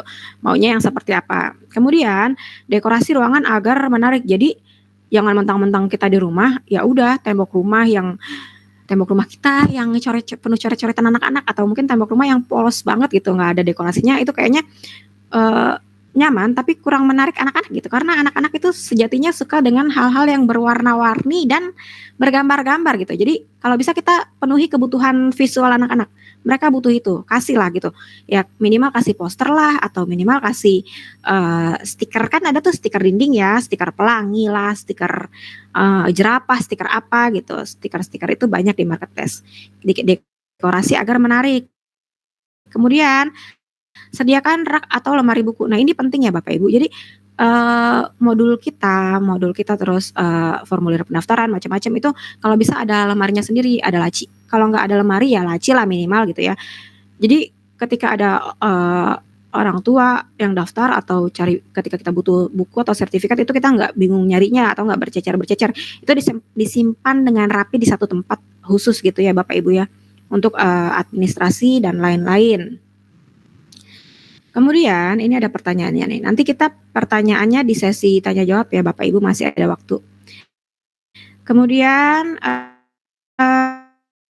sediakan ruang tunggu bagi orang tua. Nah, Bapak Ibu kalau di rumah biasanya kan karena Bimba ini kan belajarnya paling lama biasanya paling lama banget 1 jam lah. Kalau di Bimba saya itu paling lama 45 menit, tapi setengah jam itu selesai. Jadi satu sesi itu anak-anak cuma belajar 30 menit. Itu untuk belajar baca dan rangkaian lain-lainnya gitu ya. Saya ada rangkaian kegiatan belajarnya gitu. Ya udah baca, ya udah nulis, ya udah pengayaan, ya udah main game dan lain-lain, itu udah setengah jam selesai gitu. Tapi untuk anak yang agak lama itu 45 menit lah gitu. Biasanya orang tua nggak pulang, mereka nunggu gitu. Mereka males gitu baru pulang, terus 15 menit lagi harus balik lagi ke Bimba gitu jemput. Biasanya mereka nunggu gitu. Nah, kita harus sediakan ruang tunggu bagi orang tua. Kalau di rumah itu kan mungkin ruangannya terbatas gitu. Kita bisa pakai teras. Kalau nggak ada teras ya, atau kalau rumahnya emang sempit banget ya kasihlah kursi beberapa gitu untuk orang tua nunggu. Dan karena biasanya mereka tuh malas pulang gitu, pasti mereka nunggu karena emang cuma sebentar aja belajarnya, nggak kayak sekolah. Kalau TK kan bisa 3 jam, 2,5 jam, kalau di TK bisa ditinggal pulang, masak dulu, nyuci dulu. Tapi kalau di Bimba biasanya paling lama banget 1 jam, itu mereka biasanya malas pulang, dia nunggu, terus ngobrol sama orang tua murid lain gitu, kita kasih tempat untuk mereka menunggu gitu. Nggak perlu luas, kasih aja kursi untuk mereka duduk biar nggak capek berdiri dan ngobrol-ngobrol sama teman-teman orang tua murid yang lain gitu. Kemudian buat ruangan terasa nyaman bagi siswa, ini yang tadi saya bilang ya, ruangannya tuh kalau bisa yang nyaman ke anak-anak tuh, karena kan konsumen kita anak-anak gitu, konsumen utama kita anak-anak, yang kedua baru orang tua. Kalau anak-anaknya nggak nyaman, nanti mereka nggak mau datang lagi, walaupun orang tuanya udah cocok nih, "Ayo Nak, belajar Nak, di situ bagus Nak, cara ngajarnya Nak, gurunya gini gini gini, cara belajarnya gampang ditangkap." Orang tuanya udah excited, anaknya nggak mau karena ruangannya membosankan kah, atau karena mereka tidak mendapatkan kebutuhan visual mereka gitu, membosankan atau tidak nyaman, itu ya sayang banget gitu. Nanti, "Ah, nggak mau Bun, nggak mau aku les lagi," gitu. Ya pokoknya kita puaskan dulu anaknya, baru nanti orang tuanya gitu. Orang tuanya kan ngikutin anaknya gitu. Ada sih anak juga ngikutin orang tua, tapi kalau terpaksa kan jadi belajarnya nggak maksimal gitu. Anaknya juga belajarnya nggak happy gitu. Nah, ini untuk lokasi dan penataan ruang. Ini beberapa tipsnya Bapak Ibu. Kemudian, nah ini dia, ini tambahan ya Bapak Ibu, tapi ini bukan tambahan, ini tambahan tapi yang jadi modal utama nih, intinya gitu. Ada berapa sih metode belajar baca? Sebenarnya metode belajar baca tuh banyak banget ya Bapak Ibu, seperti tadi saya bilang, kalau browsing atau kalau Bapak Ibu masuk Bimba sana keluar, lihat lagi Bimba sana, ini compare itu banyak banget ya Bapak Ibu metode belajar baca. Nah, ini saya rangkumkan beberapa yang lazim dan beberapa yang sering dipakai aja ya Bapak Ibu. Jadi ada metode belajar baca namanya metode fonik, metode fonik. Nah, fonik itu bunyi huruf. Jadi misalnya kayak anak-anak belajar nih, ini huruf A bunyinya A, buka mulutnya A gitu. A ini adanya di kata apel, angsa, anggur, ayam. Kita kasih nih gambar-gambarnya, sebut A gitu. Habis A, biasanya kalau fonik ini A, I, U, E, O dulu kan, vokal dulu, A, I gitu. Ini loh huruf I, buka mulutnya I gitu. I bilang I gitu, ikan gitu. Nah, itu metode fonik gitu. Habis A, I, U, E, O vokal, baru ke ini baru ke konsonan, be gitu, bebola, misalnya apa lagi ya, bebola, bebuku, apalah gitu, baru ce gitu. Jadi bunyinya dulu gitu. Nah, itu metode fonik. Ini biasanya dipakai di TK juga ada yang suka pakai gitu kan. Di Bimba juga ada beberapa yang pakai. Waktu itu saya ketemu satu Bimba yang pakai metode fonik ini, tapi di mix lagi sama yang lain. Jadi dia nggak cuma jadi dia fonik pakai, tapi dia di mix lagi dengan metode yang lain gitu. Jadi nggak cuma pakai fonik aja. Terus ada metode silabik. Nah, ini metode silabik ini yang saya pakai di Bimba saya. Jadi metode silabik ini adalah metode suku kata. Kenapa saya pilih ini? Karena menurut saya lebih gampang. Jadi anak-anak tuh langsung dikasih tahu, ini tuh ba, ini bi, ini bu, ini be, ini bo. Jadi mereka nggak be tambah a, ba. Jadi nggak be tambah i, bi. Nggak. Jadi mereka nggak ngeja. Saya nggak ngajarin anak-anak ngeja. Saya pakai langsung malah saya tuh ngedil, ibaratnya tuh ngedil apa sih, sepakat gitu. Saya sepakat sama anak-anak, ini cara bacanya ba ya, kamu lihat hurufnya gini, cara bacanya ba gitu. Ba, bi, bu, bebo. Jadi jangan dieja ya anak-anak ya. Ini ba, bi, bu, bebo gitu. Kita kasih tulisannya gitu. Tapi biasanya saya nggak pakai huruf yang ini nih. Saya pakai huruf A-nya tuh yang ada kepalanya gitu. Yang ada yang kayak gitulah, huruf A kecil tapi yang bukan kayak gini. Nah, terus kenapa saya pakai metode ini? Karena setelah saya pelajari ini lebih mudah diterima anak-anak dan lebih cepat. Jadi orang tua kan maunya cepet ya, anak-anak tuh bisa baca cepet gitu. Oh, ini cepet nih, udah bisa baca nih gitu. Tapi pas dipisah-pisah hurufnya nggak tahu misalnya, soalnya dia baru level segini. Jadi dia belum tahu huruf pisahan gitu. Hurufnya masih taunya per suku kata gitu. Jadi kalau misalnya ibaratnya naik sepeda, kita kan kalau ngajarin anak naik sepeda tuh, ya udah naik sepeda naik gitu. Ibu pegang dari belakang, kamu pegang stang terus kayu kakinya gitu. Jalan naik sepeda lancar kan gitu. Tapi anak-anak tuh ditanya ini apa namanya, dia nggak tahu ini namanya rem, dia nggak tahu namanya ini pedal, dia nggak tahu ini namanya jok misalnya, dia nggak tahu ini namanya apa misalnya gitu. Nah, jadi saya maunya anak-anaknya jalan dulu, bisa baca dulu, udah bisa baca baru nanti udah selesai lancar baca baru nanti kita pisah-pisah. Baru nanti mereka belajar ini A, ini B, ini C gitu. Udah lancar jalan baru ini huruf pisahnya gitu. Saya pakai metode yang ini. Kemudian ada metode global. Biasanya kalau metode global ini dipakainya sama orang tua di rumah, jadi bukan dibawa ke lembaga pendidikan gitu ya. Walaupun di TK-TK ada nih, suka ada nih. Jadi mereka dikasih tahu dulu gini. Ini sama kayak ini nih, mirip-mirip sama yang analitik sintetik. Jadi mereka dikasih tahu dulu kalimatnya atau dikasih tahu dulu katanya utuh. Misalnya gurunya tulis tulisan bola, enggak bola susah sih.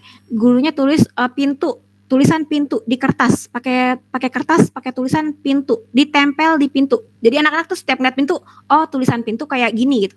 Terus tulis lagi gurunya tuh tulis di tembok, tulisan tembok, TEMBOK, ditempel tulisan itu tembok. Jadi anak-anak setiap ngeliat tembok, oh ini tuh bacanya tembok gitu. Oh ini tuh bacanya kursi. Oh ini bacanya meja. Jadi mereka tuh dibiasakan melihat bacaan langsung pada bendanya gitu. Itu secara visual ya, mereka biasanya yang sering muncul gitu, dan diterapkan melalui media gambar atau kartu kata ya, kayak tadi. Bisa juga biasanya mereka pakai flashcard. Jadi kan kita suka lihat tuh ada flashcard ya, flashcard kartu ada gambar bola, tulisannya di bawah bola gitu. Kalau nggak ada flashcard kartu ada gambar buku, tulisannya di bawah buku. Jadi anak-anak tuh dikasih tahu, ini buku gambar buku, tulisannya begini ya gitu. Nanti mereka baru dikasih tahu hurufnya, ini B, ini U, ini K, ini U gitu. Itu metode global atau metode SAS itu mirip-mirip. Kemudian ada metode, itu bukan metode utama sih, lebih ke metode tambahan. Jadi mereka udah belajar dulu pakai metode fonik, baru diajak yang belajar sambil bermain. Bermain ini apa contohnya? Itu pakai alat peraga kayak menulis pakai pasir. Kita sedia ini baskom gitu, baskom atau piring, terus kasih terigu atau pasir. Terus anak-anak suruh membentuk huruf, itu belajar sambil bermain. Atau enggak belajarnya sambil pakai main apa, pakai plastisin. Ini biasanya di TK sih, pakai plastisin karena ini sensorik motorik juga. Plastisin, ini dikasih plastisin, bentuk ya nak. Plastisinnya kita gepengin ya, kita pipihkan ya, terus kita bentuk huruf A ya nak. Nah ini huruf A, ini huruf A. Nanti gurunya kasih tahu ini huruf A bentuknya seperti ini ya. Jadi mereka tuh sambil memorinya sambil praktek langsung, sambil main gitu. Dan itu biasanya di TK-TK gitu. Itu beberapa metode yang bisa Bapak Ibu adopsi di Bimba. Kemudian di sini strategi pemasaran. Setelah tadi menentukan mau pakai metode yang mana, sekarang pemasaran. Sebenarnya tadi udah di spill ya. Jadi nggak usah banner itu, jangan cuma banner di Bimba aja.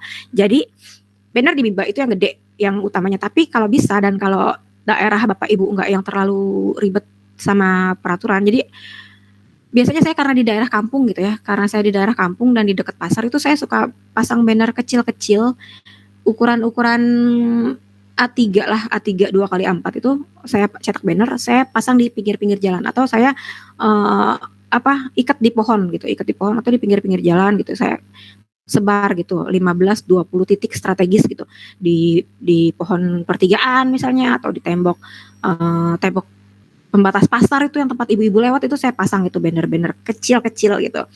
Tapi kalau misalnya Bapak Ibu tempatnya ada aturan yang tidak mengizinkan, misalnya di perumahan yang strict gitu ya, perumahan elit atau perumahan yang emang tidak boleh buat pemasaran, ya jangan. Pokoknya kita sesuaikan dengan lokasi aja gitu.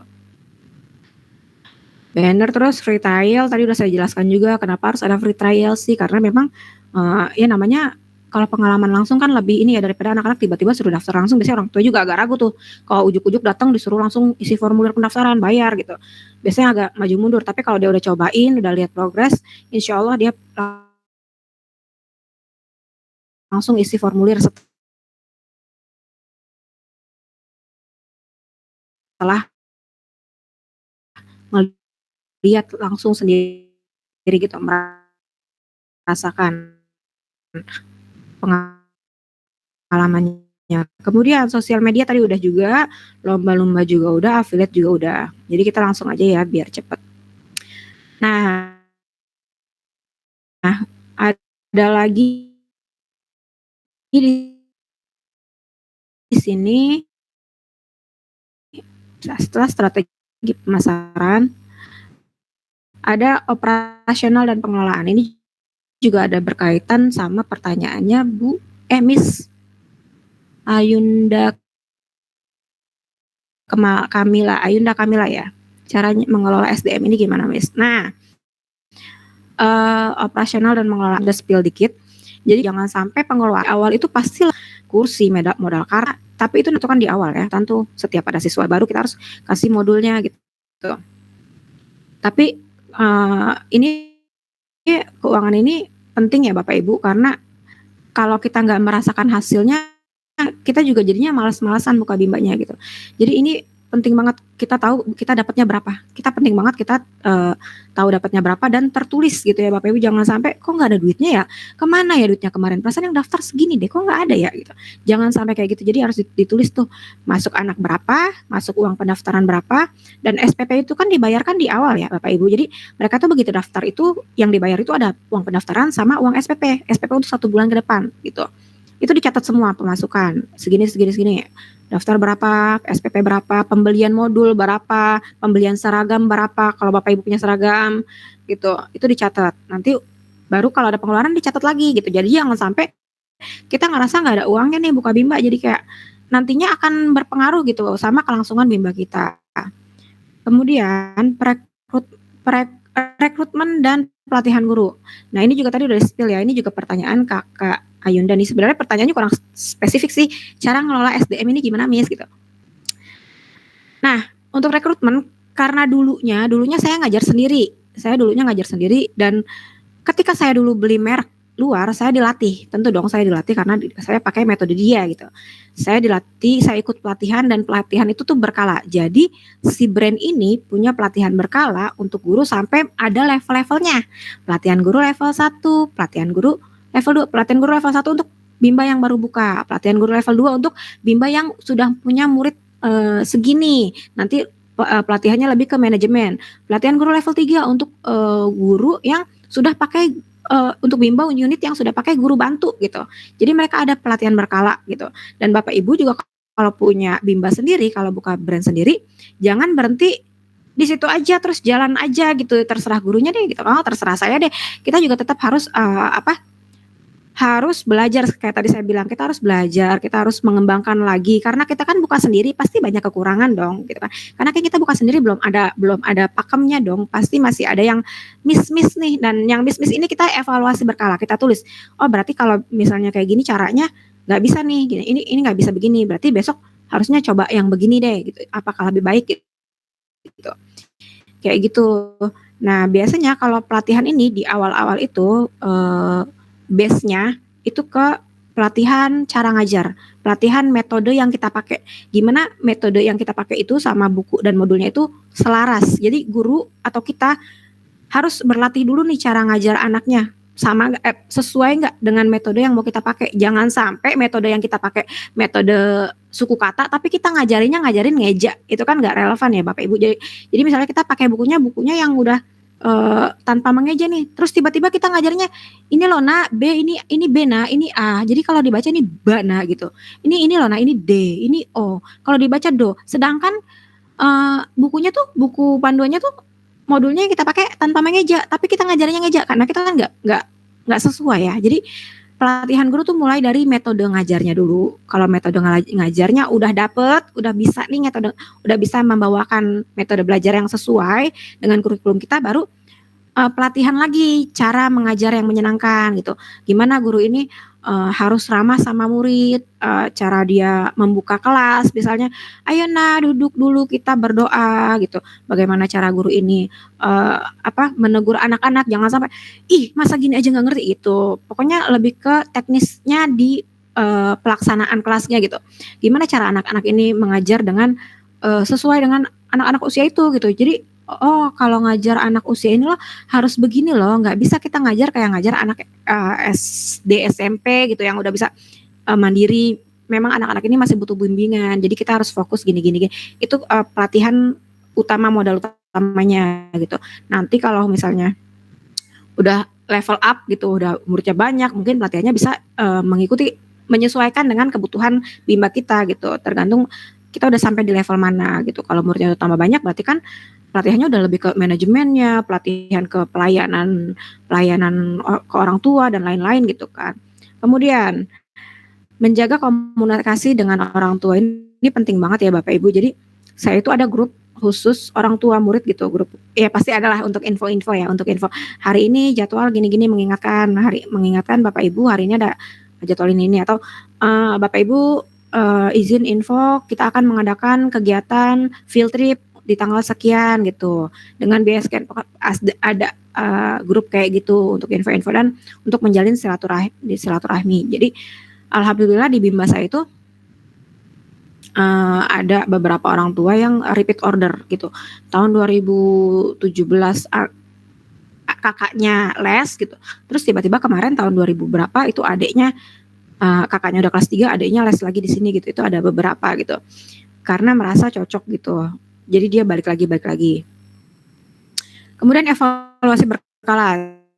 Kayak tadi saya bilang ya, jadi jangan stuck di situ aja, tapi kita harus lihat nih gitu. Kita kurangnya di mana sih? Nah, ini tuh di jangan cuma evaluasi aja tapi nggak ada RTL-nya, nggak ada rencana tindak lanjutnya. Jadi kalau kurangnya di sini, misalnya, oh ternyata di jam 10 muridnya itu yang datang 4 gitu. Oh ternyata di jam 10 muridnya yang datang 4. Terus orang tua itu yang nunggu di luar ada 4, kursinya kurang gitu. Kan itu kendala kan, jadi kendala nih 2 orang tua nggak ada kedapatan kursi, nunggu di motor, duduk, terus jadinya nggak asik gitu, main HP gitu. Kita lihatnya nggak enak gitu, mereka kayak kurang nyaman duduk di motor. Ya udah didiemin aja tuh, nggak boleh kayak gitu ya Bapak Ibu. Jadi ketika kita melihat ada sesuatu yang salah gitu, atau sesuatu yang kurang, kita evaluasi, kita cari rencana tindak lanjut. Oh berarti ke depannya minggu depan setiap jam 10 itu tambahin kursi tunggu 2 lagi untuk ibu yang anaknya les juga. Jadi perbaikannya apa gitu, tindak lanjutnya apa gitu, apakah menambahkan kursi, apakah apa lain-lain gitu. Kita harus ada perbaikannya, jangan sampai didiemin aja hal-hal yang kelihatannya sepele, tapi kalau kita diemin aja itu kayak nanti akan berimbas juga pada kenyamanan mereka. Itu untuk operasional dan pengelolaan di Bimba. Kemudian kegiatan tambahan. Jadi Bapak Ibu, biar nggak bosan, kalau saya biasanya saya suka bikin kegiatan di luar jam pelajaran. Jadi saya nggak cuma monoton belajar di jam belajar aja gitu. Kadang-kadang saya bikin field trip karena emang guru yang sekarang jadi guru bantu di sini tuh juga lumayan kreatif gitu dan lumayan nggak bisa diem. Kayak Bu, udah lama nih kita nggak ngadain kegiatan, adain kegiatan yuk gitu. Oh ya udah, nanti pilih mau bikin apa Kak? Mau bikin field trip, apa mau bikin lomba, atau mau playdate aja gitu, atau mau bikin acara mendongeng bersama-sama semua anak-anak datang terus kita bacakan dongeng gitu, mewarnai bareng-bareng gitu-gitu. Itu bisa gitu. Jadi ada kegiatan tambahan yang di luar jam bimbel dan memang ini jadi ekstra kerjaan sih sebenarnya buat kita gitu. Dengan kalau field trip saya pakai tarif ya. Kalau field trip mereka ada biaya tambahan karena saya harus sewa transport untuk ngangkut anak-anak gitu. Kalau playdate biasanya mereka ketemu langsung di lokasi. Kalau field trip kan kita berangkat dari Bimba ke lokasi tujuan dengan transport yang kita sewa. Tapi kalau playdate biasanya kita janjian ketemuan di lokasinya, orang tua datang sendiri dengan kendaraan mereka sendiri. Jadi tidak ada biaya tambahan. Paling kalau ada biaya tambahan misalnya kita mau playdate menghias donat, kita sewa toko roti gitu untuk kegiatan edukasi anak. Nah, kita mau playdate menghias donat, nanti orang tua datang langsung ke toko donatnya, kita nggak perlu ngadain transportasi lagi gitu, tapi kita perlu bayar nih toko donatnya untuk persiswanya, misalnya dikenakan biaya 20.000 untuk menghias satu donat gitu.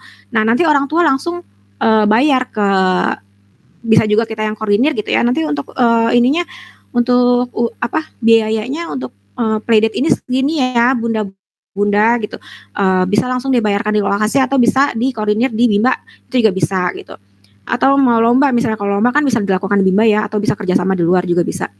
Atau mau mendongeng, kita panggil anak-anak di hari libur, misalnya hari Sabtu nih, hari Sabtu Bimba libur gitu, nggak ada yang les. Terus kita panggil anak-anak nih, ayah bunda menginfokan ada kegiatan hari Sabtu untuk dongeng atau untuk apa, kegiatan apa bersama-sama.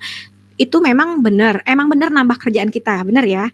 Dan kita itu nggak dapat keuntungan, maksudnya field trip itu kita hitung-hitung untuk transport, untuk konsumsi lain-lain, kita mungkin pun dapat tapi tipis gitu. Kita emang nambah kerjaan ekstra, tapi ada kepuasan dari orang tua gitu. Jadi kayak dia nggak monoton. Jadi kayak ada apa ya? Ada plusnya di Bimba kita tuh, ada plusnya, ada ininya loh, ada ada layanan tambahan yang nggak ada di tempat lain gitu, dan itu bikin mereka betah dan itu bikin mereka memilih tempat ini gitu. Kegiatan tambahan ini sebenarnya ini aja sih opsional ya, mau atau tidak itu terserah bapak ibu gitu, perlu atau tidak terserah bapak ibu, disesuaikan lagi sama jumlah siswanya. Misalnya siswanya baru 3, belum bisa nih Bu kita field trip, mungkin playdate aja kali ya. Nah, tempat playdate juga dilihat lagi nih apakah ada jumlah minimalnya. Misalnya mau playdate di misalnya saya pernah bikin playdate di pemadam kebakaran, damkar, mereka edukasi tentang pemadam kebakaran gitu. Ternyata di damkarnya ada minimal siswanya 10. Kalau misalnya bapak ibu anaknya baru 3, ya berarti jangan ke playdate ke situ dulu, playdate cari tempat playdate yang lain. Apakah edukasi ke ini rambu lalu lintas juga ada tuh, suka ada taman lalu lintas atau kemana itu disesuaikan saja dan itu tidak wajib, itu tambahan saja ya bapak ibu. Nah, nah ini kita mau ke sesi tanya jawab.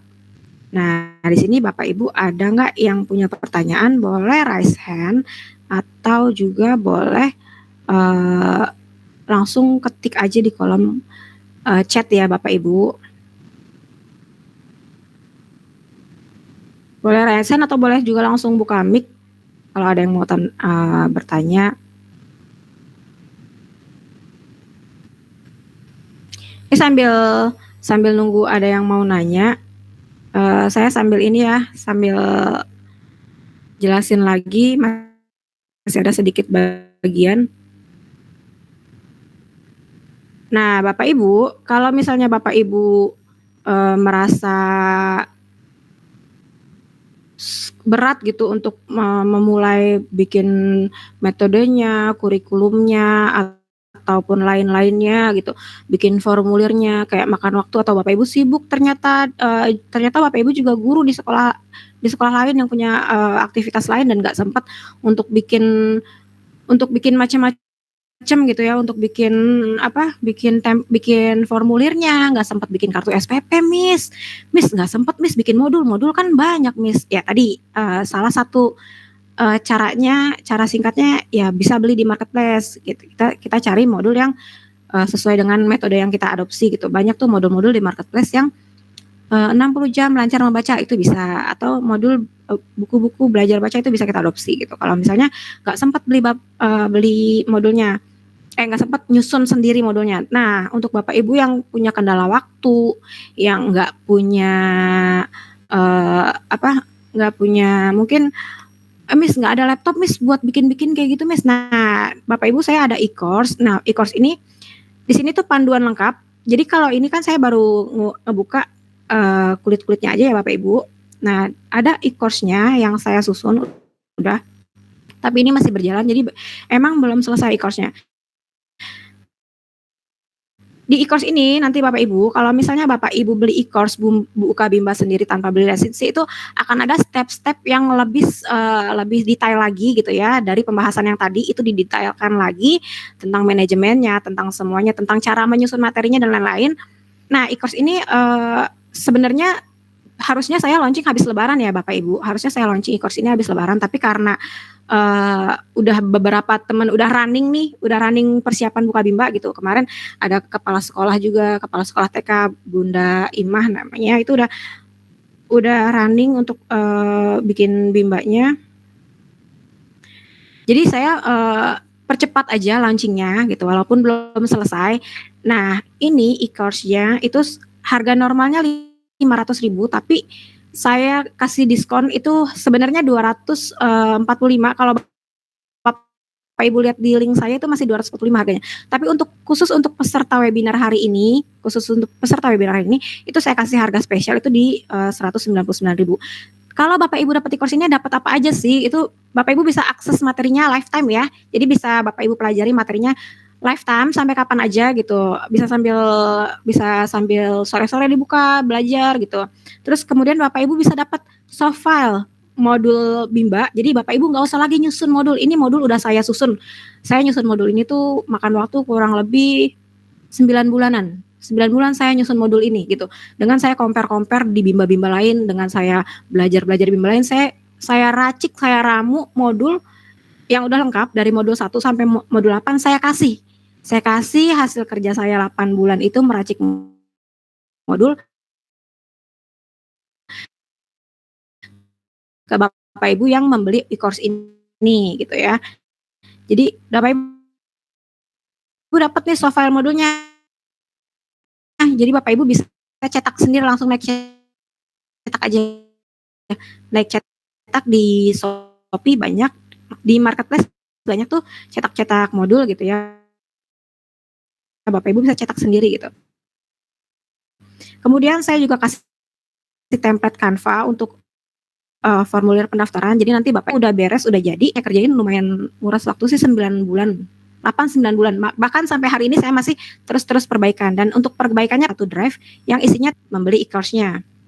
Ada kartu SPP, ada banner promosi, ada banner juga yang besar di depan, ada juga template sertifikat kelulusan, ada juga kartu prestasi siswa. Jadi kartu prestasi ini adalah catatan perkembangan siswa ya. Jadi kalau misalnya hari ini tanggal segini siswa ini belajar di level segini, halaman segini, hasil belajarnya apakah lancar ataukah harus mengulang di besok hari. Jadi kayak kalau kita belajar Iqra ngaji kan ada catatannya tuh ya, ulang apa lancar kayak gitu-gitu. Itu juga dapat template-nya, kemudian ada panduan pengelolaannya, terus ada grup diskusi. Nanti Bapak Ibu akan saya arahkan ke grup khusus diskusi untuk bangun Bimba sendiri. Jadi kalau ada pertanyaan atau butuh bimbingan khusus, nanti Bapak Ibu akan masuk ke grup eksklusif tersebut. Kemudian ada e-book, saya jual e-book juga ya, Seni Mengajar Baca. Sebenarnya ini tuh dulu waktu awal itu saya jualnya di platform lain, bukan di Link ID gitu ya, bukan di LinkedIn. Saya pindah dari platform itu gitu. Tadinya platformnya Tribelio, tapi saya pindahin ke sini supaya bisa dibundling sama e-course-nya.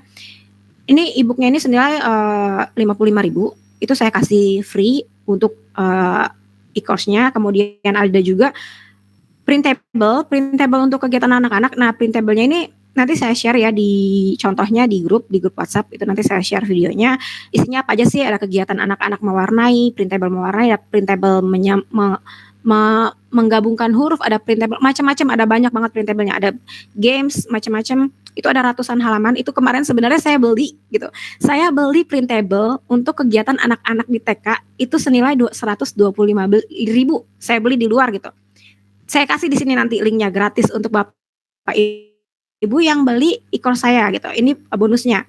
Kemudian saya juga akan mengupdate materinya secara berkala ya Bapak Ibu, karena memang e-course ini belum serampung 100% gitu. Nanti akan saya update secara berkala materinya dan juga bimbingan khusus di grup WhatsApp. Kemudian ada bonus video pemasaran Bimba. Jadi Bapak Ibu yang buka Bimba di rumah gitu ya, dengan template yang sudah saya bikin, dengan brand yang sudah saya bikin template-nya gitu, bisa Bapak Ibu pakai. Nanti kalau mau memasarkan, saya kasih video-video pemasarannya, Bapak Ibu tinggal pasang di sosial media dan tinggal dikasih nomor pendaftaran atau nomor unit Bapak Ibu gitu. Tinggal untuk pendaftar hubungi nomor Bapak Ibu. Itu untuk khusus bulan Maret aja Bapak Ibu ya. Nanti kalau untuk bulan April dan seterusnya saya akan ke harga normal. Jadi bagi yang bulan ini saja. Ini ada pertanyaan nih sebentar ya, saya lihat dulu pertanyaannya.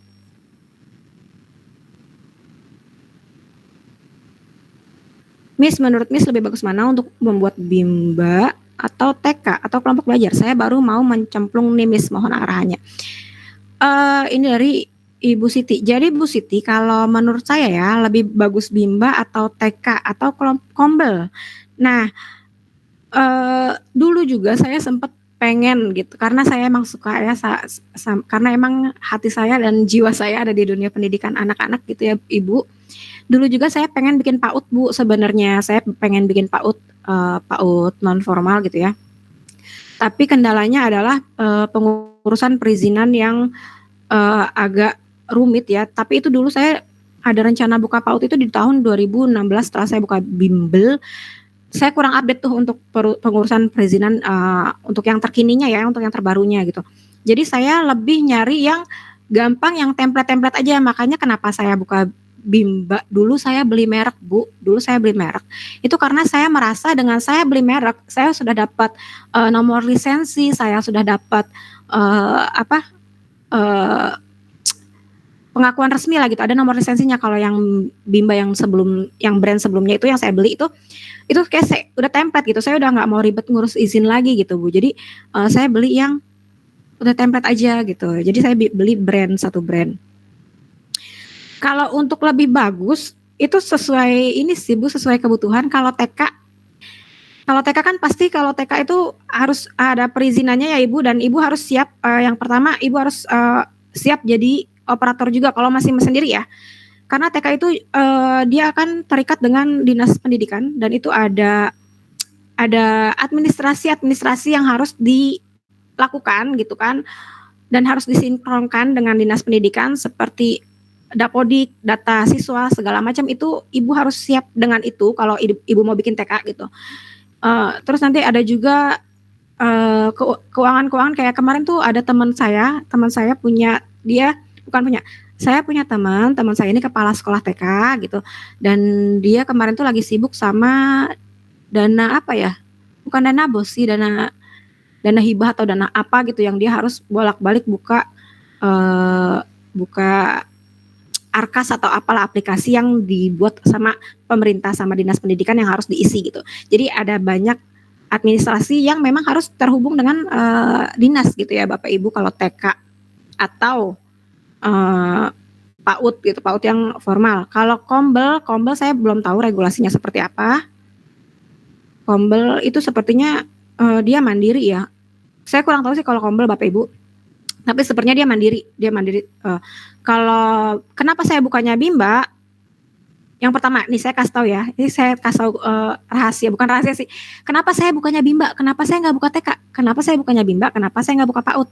Karena kalau TK dan PAUD itu yang pertama tadi administrasi yang jelimet, yang harus terkoneksi dengan dinas. Kalau Bimba, saya nggak perlu terkoneksi sama dinas. Saya bisa mandiri sendiri. Dan kalau saya beli Bimba yang sudah franchise, itu saya tinggal jalan aja. Semua dikasih sama franchise-nya, modulnya, brandnya, bannernya, semua dikasih sama si franchise-nya aja. Jadi saya tinggal jalan, saya nggak ribet gitu ya.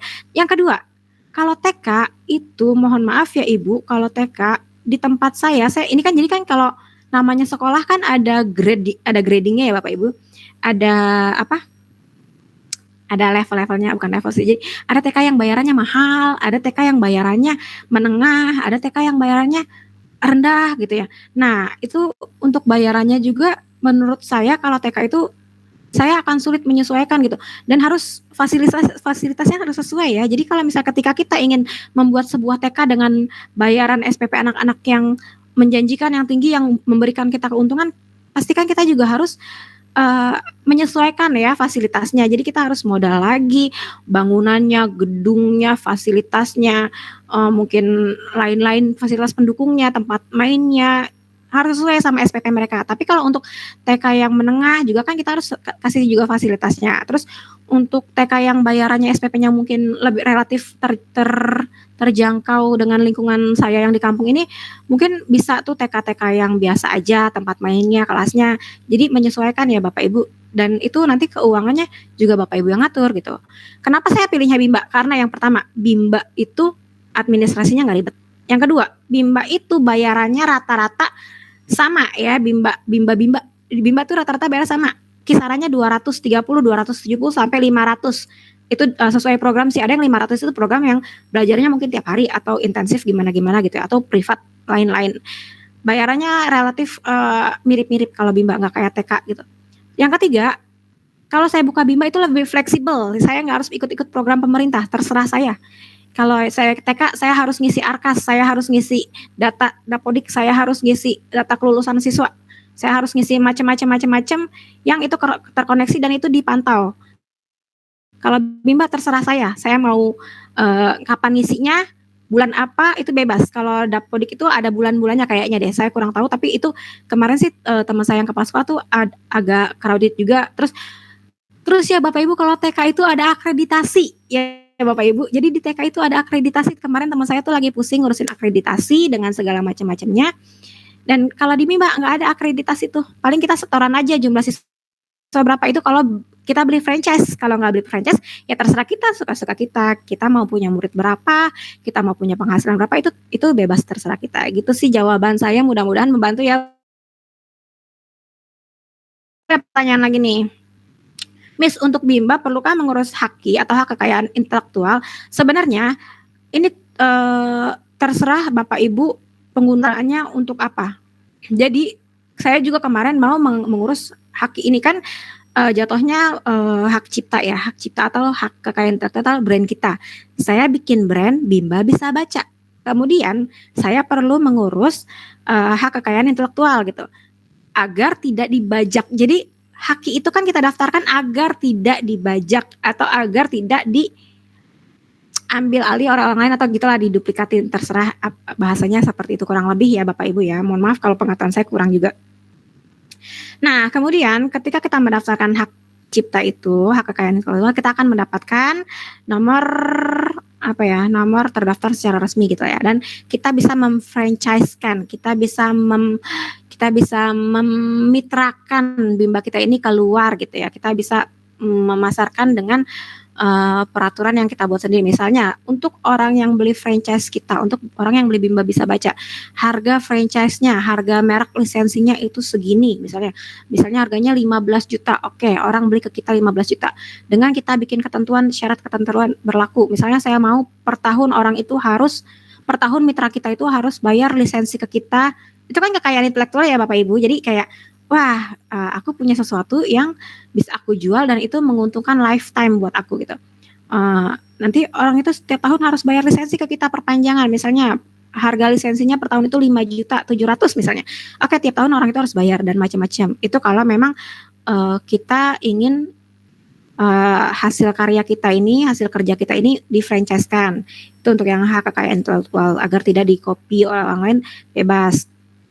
Tapi ya Bapak Ibu, di sini saya prinsipnya saya mau, karena saya ada beberapa juga gitu ngeliat gitu, saya browsing ada nih bimbel ini nih, dia cuma ngasih e-course aja gitu, dia cuma ngasih e-course dan template, dan orang-orang tuh bisa buka bimbel di rumahnya dengan template yang dikasih tanpa harus bayar lisensi. Nah dan di mana itu tuh malah lebih kayak jadi banyak gitu, jadi Maksudnya kayak jadi banyak yang bisa buka bimbel dengan template yang sudah disediakan gitu, dan saya juga maunya karena apa ya Bapak Ibu, karena beberapa tahun belakangan tuh banyak yang menghubungi saya, teman-teman dekat saya yang mantau saya, yang tahu kehidupan saya hari-hari gitu di status WhatsApp itu nanya, "Saya juga mau dong buka Bimba seperti kamu. Saya juga mau dong, ajarin dong saya buka Bimba. Saya mau dong buka Bimba tapi yang nggak franchise.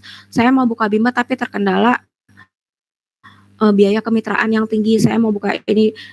Tolong dong, bantu saya, tolong ajarin saya, atau ayo rangkul saya dong, saya mau seperti kamu, punya penghasilan punya guru bantu, saya seperti kamu, saya mau berkontribusi untuk masyarakat sekitar, saya mau ngasih les gratis untuk anak-anak gini-gini, tapi saya nggak punya metodenya, saya nggak punya modulnya. Ayo, saya terbuka untuk siapa aja yang mau buka Bimba sendiri tanpa harus beli lisensi, tanpa harus bayar lisensi, itu boleh aja gitu. Dan kalau mau tinggal pakai template-nya, ini ada di e-course-nya, saya kasih template-nya semua. Tanpa harus bayar lisensi tahunan, tanpa harus beli lisensi di awal, karena saya memang tidak melisensikan, saya tidak menghak ciptakan Bimba yang sudah saya racik ini gitu loh Bapak, gitu loh Ibu Ayunda.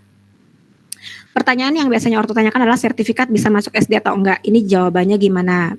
Jadi kalau sepengalaman saya ya kalau misalnya bedanya sertifikat Bimba yang berlisensi dengan sertifikat Bimba saya yang tidak berlisensi gitu kan, ini kan masih berkaitan ya dengan lisensi tadi.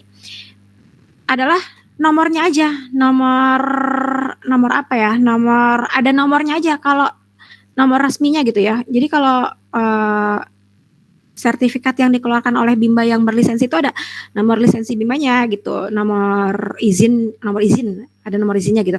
Tapi ketika sertifikat yang saya keluarkan dari Bimba saya yang tidak berlisensi, itu sertifikatnya isinya sama-sama menerangkan bahwa siswa ini telah menempuh kegiatan belajar di Bimba ini dan sudah dinyatakan lulus dengan predikat sudah lancar membaca. Isinya sama, dan yang dibutuhkan sekolah SD sepengalaman saya beberapa tahun belakangan ini itu adalah keterangannya apakah anak ini benar sudah bisa membaca, apakah anak ini benar sudah pernah les baca gitu. Itu biasanya. Tapi ya Bapak Ibu, kalau sekolah SD negeri itu sekarang sudah tidak boleh tuh ada penyaringan atau tes masuk yang mengharuskan anak-anak sudah bisa lancar membaca. Jadi sekolah itu sudah harus menerima semua siswa dengan berbagai keadaan, inklusi ya, dengan berbagai keadaan, bisa baca atau tidak. Jadi itu semua diserahkan kembali ke sekolah gitu.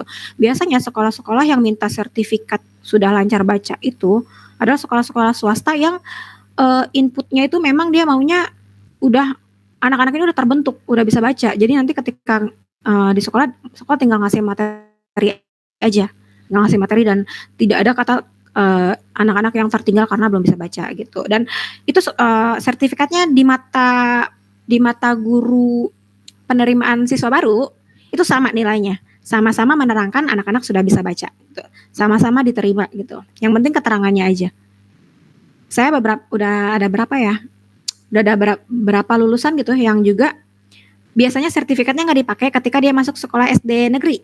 Sertifikatnya biasanya yang pakai sertifikat kelulusan itu anak-anak yang mau masuk sekolah swasta yang ya memang meminta sertifikat sudah bisa baca itu.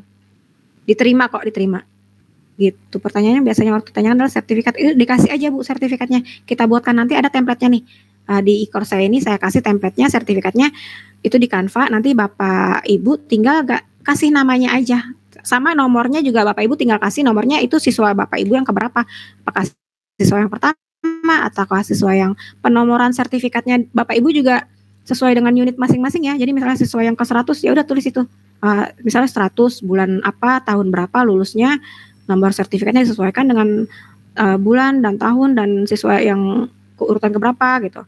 Baru namanya ditulis di sertifikatnya, baru dicetak gitu. Ada lagi Bapak Ibu yang mau bertanya? Ini kita sudah 1,5 jam ya. Sepertinya waktunya juga sudah harus selesai gitu. Tadi kita mulai jam 9, ini jam 10:30. Ini kalau misalnya nanti Bapak Ibu mau tanya-tanya dulu tentang e-course-nya, bisa tanya-tanya di grup bisa, atau bisa juga japri, bisa bebas-bebas aja. Dan kalau misalnya Bapak Ibu mau check out e-course-nya ini di link ID saya masih harga normal ya Bapak Ibu. Nanti kalau misalnya Bapak Ibu mau harga khusus yang khusus untuk peserta webinar kali ini, nanti saya rubah harganya di harga 199.000. Itu khusus untuk peserta webinar ini aja. Nanti kalau keluar saya pakai harga yang normal. Gitu. Mudah-mudahan terjawab ya. Oh iya Bapak Ibu, ini saya stop share aja ya, stop sharing aja ya. Ada lagi yang ini ditanyakan Bapak Ibu? Saya akan menutup pertemuan kita hari ini di 2 menit ke depan ya. Saya masih buka pertanyaan.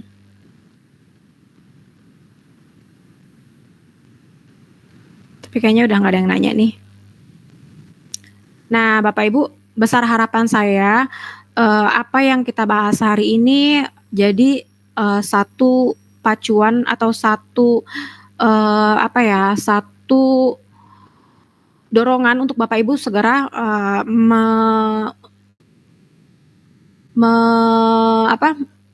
untuk Bapak Ibu segera membuat bimbanya sendiri di rumah gitu. Besar harapan saya untuk Bapak Ibu bisa langsung berani gitu,